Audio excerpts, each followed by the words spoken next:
Hey everyone, welcome to Huddle in Place with the Nine-Sided Circle. We are on episode 33, and it is, yeah, I believe so. Yeah. Damn. Yeah. And it's April 22nd, 28th, 28th, yes. So, yes, I am one of your hosts. I am Noor Kyle. I'm in Los Angeles. And I am the other one of your hosts, Mushtaq Ali, and I am somewhere in the Bay Area or the Southwest, depending on which part of me you look at. Yeah, so what do we have going on behind you?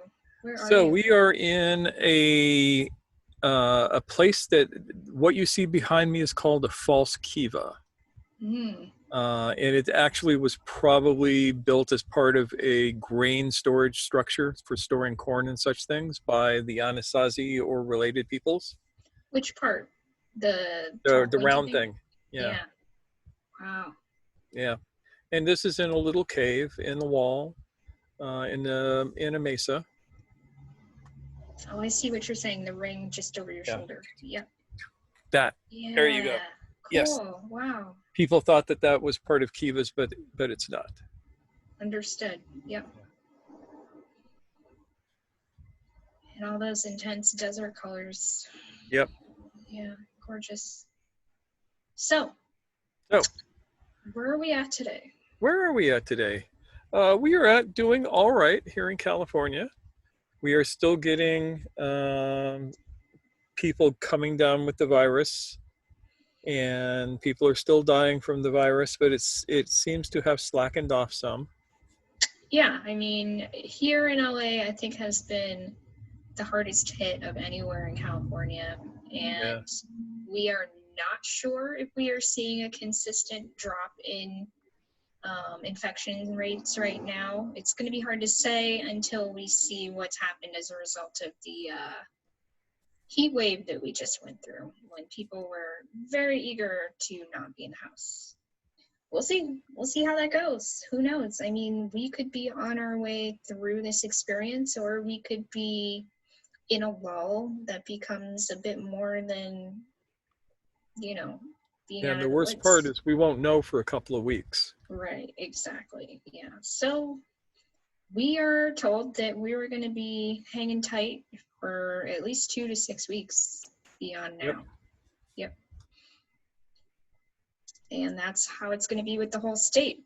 But we wanted to talk about good news today. And one thing that I consider good news right now is that California and Washington and Oregon have joined together. They're going to communicate their strategies around getting us all out of huddling in place and such, and getting businesses going again. But we've also had a couple other states join that were unexpected, like Nevada and I think Colorado, I believe. So we're going to have the Western States Pact, and that's truly shaping up to be lots of Western states. Yeah, probably everybody but Arizona.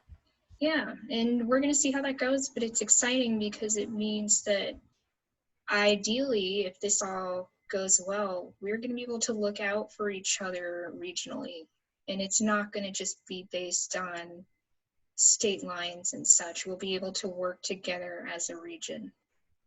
And at a time when we can't expect financial support from the federal government at this point, on top of having not so great leadership, this is a good thing. It means that people are willing to work together to solve the problems that we're all having to go through right now.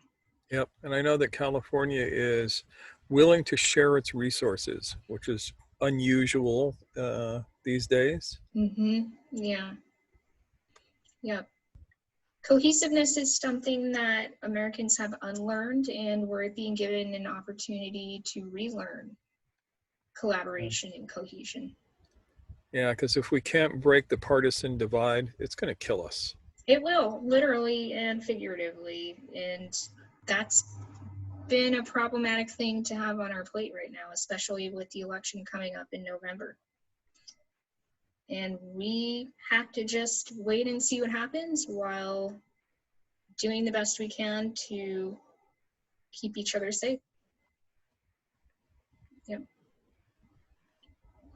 So other than that, we wanted to talk about everyday good things that are happening. Yeah. So why don't you share a bit with us that you found? Okay, let me tell you about my street. Yeah. The street that I take, it's a main thoroughfare. Not a busy, downtown kind of thoroughfare, but local artery to get from one place to another. So that's the street I take when I go to the store. And there's a house on this street that every morning they have this table in front of their fence, and they put stuff on it. Non-perishable food, toilet paper, paper towels. I saw pairs of socks, brand new socks and things like that out there with a little sign that says, take what you need. That's awesome. Yeah. Yeah. And take what you want, leave what you don't need. Yeah. yep. And things like that are happening all over the country. Yeah, and those are the things that don't go reported because they're quiet. They're, They aren't newsworthy. Right. The things that are newsworthy right now are happening in the big cities and in, state legislatures and stuff like that. But this is stuff that's happening every day, like in front of your house. And yeah, it's easy to overlook those things, and it's also really good to point them out. Yep.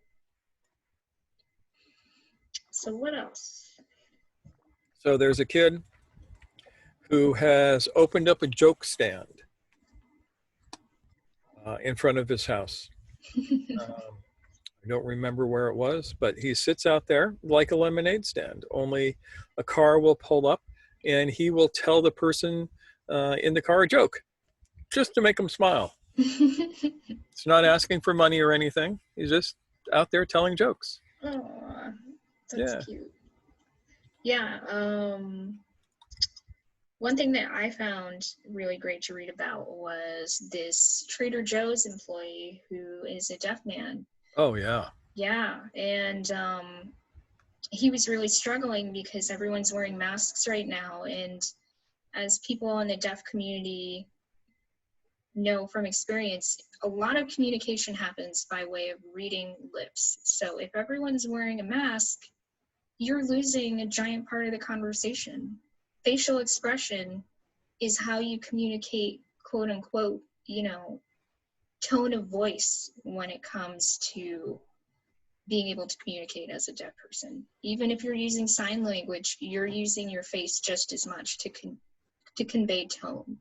So for this man who is trying to, he's an independent individual. He knows how to move through his world, and this has just kind of made things extra challenging. So what he and his coworkers discovered would work for him is that they put some text on his Trader Joe's employee shirt that point out that he's deaf and that he lip reads, and that to get his attention, all you have to do is tap him on the shoulder. And to communicate with him, he's been carrying around a whiteboard so that people can write down their questions if they're feeling reluctant to remove their masks so that he can lip read. And he's also written on the glass or the plexiglass. Sorry about that.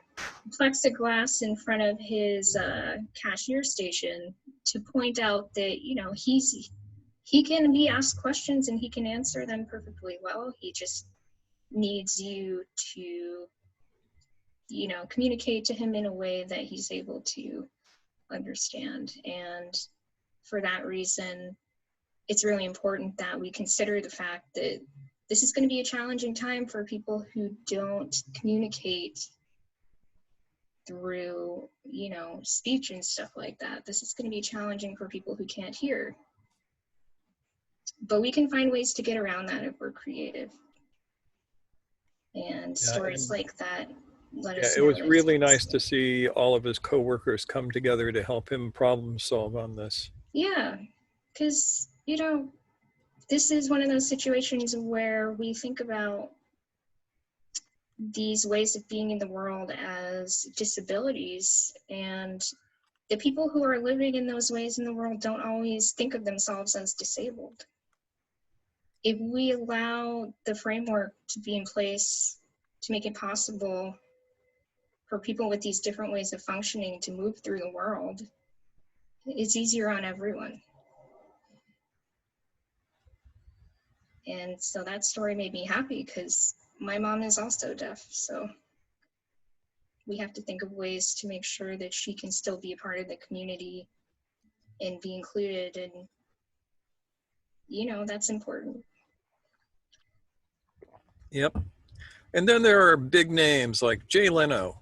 Yeah, tell us about that. Yeah, Jay Leno has went out and bought himself a couple 3D printers, and he has them going in his garage. He has a huge garage because he's a car nut and he collects all these cars. So he's got lots and lots of space. But they are going, according to him, 24/7 printing out face shields for first responders and hospital workers and others on the front line. And he prints them out all week. And at the end of the week, he takes them down to the local fire department and gives them to them. And then they distribute them to people in need, you know, to hospitals, to other fire departments, anywhere where people might come into contact with infected people so that they can have a bit more protection. And of course, he's not charging for this. He's just doing it out of the goodness of his heart. And bless his little pointy head for this. It's a kind thing, and it's nice to see somebody who is on the successful end of the spectrum doing something kind like that. Yeah, I mean, Jay Leno, he's still around. He's still kicking. Yep, turned 70. This was part of his 70th birthday celebration. That's awesome. Yep. And on the other end of that, there's this Boy Scout up in Canada who developed this design for face mask holders. Because, you know, if you wear those face masks all day, I don't know if you've seen the doctors and nurses when they take them off at the end of the day, their face looks like somebody beat them with a stick. Yeah. And part of that is because the things hook on the ears and they pull, and they actually kind of cut into your ears after a while. So he developed this cute little plastic thing that you can hook your face mask into behind your head, and it doesn't pull on your ears. And it makes it much more comfortable to wear. Yay. And he's been making them and passing them out to hospitals for weeks now for free. That's awesome. Yep. And they don't even have a damn merit badge for that. Well, I'm sure they're appreciative, and that's, you know. Still, you know, if you're a Boy Scout, it's good to get a merit badge. True. You're right about that. I forgot about that part. Another thing that's been making me happy is the fact that people are really reaching out and being, you know, people are excited to adopt animals right now or foster them, if the case may be. And that means that a lot of animal shelters are either empty or they're finding a lot of people who are ready to take animals into their home. This is a great time for those who can manage it to bring a companion into their lives, because we're all home all the time.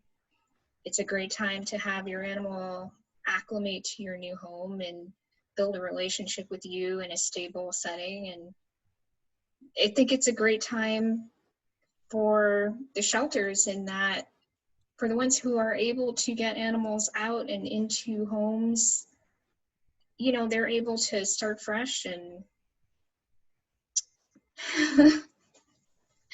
yeah. So there we go. We have lots of different ways to help people out in our communities right now. Yep. And there's nothing like a cuddly little kitten or puppy. Yeah. Mm-hmm. Yeah, to keep us, you know, especially for people who are spending a lot of time alone during this time. Yeah. It's a lifesaver to have an animal companion. Yep. In not only your life, but theirs. You. Yeah, exactly right. Yep. So, in Nebraska, there is this guy, he's an Afghani refugee. And, you know, he escaped from Afghanistan. It was harrowing, and he, you know, managed to make it to the United States. and built a life for himself here, and became a successful insurance salesman, working for one of the big companies in Nebraska.